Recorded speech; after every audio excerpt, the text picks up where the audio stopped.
جیڑا حضور دی خاطر ہتھ کڑی نہ لوا سکیا انہیں بدر وچ جانا سی حضور نال، جیڑا حضور دی خاطر ایک باری پرچہ نہ کٹا سکیا اپنے خلاف، اور جی شکر ہے میں نہیں سی ورنہ میرے خلاف بھی پرچہ کٹیا جانا سی۔ کوئی گلاں کرن والیاں، مولی خادم دی گردن ادھروں کٹو حضور دی خاطر ہی ادھروں کٹو، حضور واسطے لئی پھر دے مارتا انجی بھی ایک دن جانا ہے، کوئی چاجدہ تو مری حضور نال پیار کرنا ہے، تے جدروں بھی جمع تفریق کر کے لے آؤ گے نا اگے حضور ہی کھڑے نے، اے میری گل یاد رکھنا۔ ہاں جی اے مت سمجھنا بھئی اس راہ جاواں گے تے شاید اسی نہ، اگے پھر حضور کھڑے۔ ہاں جی دنیا وچ بھی حضور دی وجہ تو دنیا قائم ہے، تے قبر بھی آخری سوال حضور دے بارے ہونا نے، جے کوئی یاد ہے تو پھر گل پکی کر لینا، آخری سوال یہی ہونا ہے ما کنت تقول فی ھذا الرجل، دس انہاں نال کی وفا کیتی ہے، اتنے جا کے کہے گا میرے کو ٹائم ہی کوئی نہیں سی، میں نے تو جان بڑی قیمتی سی، اتنی محبت کر کے ضرور جانی۔ فرشتے اجے پوچھتے پے ہون تے کہتے ہیں ان کے بارے میں پوچھتے ہو، مر کے پہنچا ہوں یہاں اس دل ربا کے واسطے۔ حوض کوثر تے بھی حضور فرماندے میں خود کھڑا ہوں گا،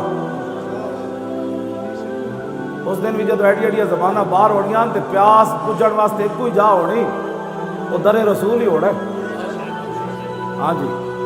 وہ دن ماں بھی نس جانی، پیو بھی نس جانا ہے، یار بھی نس جانے، حضور فرماندے میں ہی کام آنا ہے سارے۔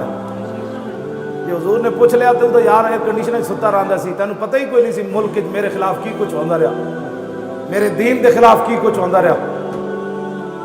میرے آقا نو ایتھے پتھر ماریا کافراں نے ایتھے کر کے، اے میں تو غزوہ جڑا حضور دا سفر طائف ہے نا کہ بلا میں ساری زندگی بیان نہیں کیتا، میں کی قوم اس قوم نو دساں جڑے چاولاں تے لڑدے، میں انہاں نو دساں حضور نو اتنے پتھر پے اس جگہ، پھر حضور دا خون مبارک اتنی جگہ بہ گیا،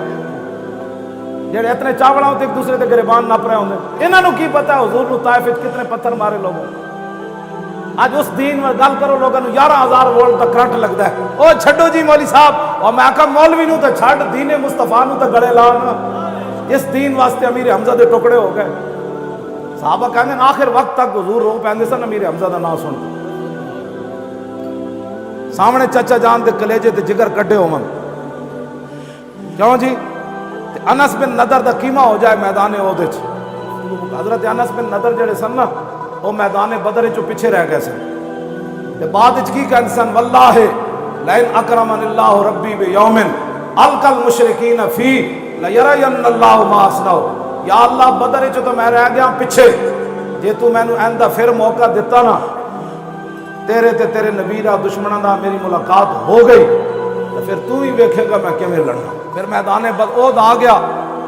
انس بن نضر دا کافر باقی صحابہ دے تو انہاں مسلح کیتے نا نک کن کٹے، انس بن نضر دا انہاں کیما کر دیتا، آپ دی لاش بھی نہ پہچانی گئی، صرف ہے نا انگلیاں جتھے پئیاں سن نا کیمے دے نال، آپ دی ہمشیرہ نے نہ پوریاں تو پہچانے اے میرے برا دی لاش سی۔ اللہ دے گھروں تو سپیکر اترے، اپنے گھر دی ٹوٹی بھی کوئی نہ لاڑ دے،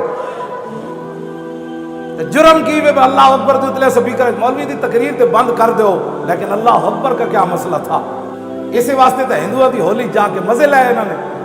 ہاں ہندوؤں دی ہولی جا کے کیا کہ یہ تمام مذاہب جو ہیں یہ پھولوں کی رنگ برنگی کی طرح، یہ تمام اللہ کی نعمت ہے، تمام مذاہب۔ دسو جی کفر بھی نعمت ہوگا؟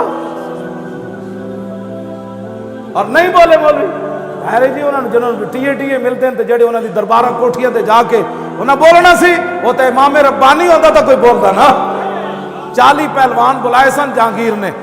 وہ دی پولیس تے فوج تے ناکام ہو گئی سی، مجدد صاحب دی گردن نہ جھکا سکے، انہیں پھر 40 پہلوان بلائے اور میری عزت دا مسئلہ ہے اس بابی دی گردن تے جھکاؤ، جب 40 پہلوان آئے تو امام ربانی تھوڑی جی گردن پیچھے کر دیتی، 40 پہلوان مل کے گردن سدھی بھی نہ کر سکے۔ میں نہ نہیں وہ کیڑی پاور سی 40 پہلوان گردن سدھی نہ کر سکے؟ کہنے لگا قوت سلطان و امیر از لا الہ اور ہیبت مرد فقیر از لا الہ۔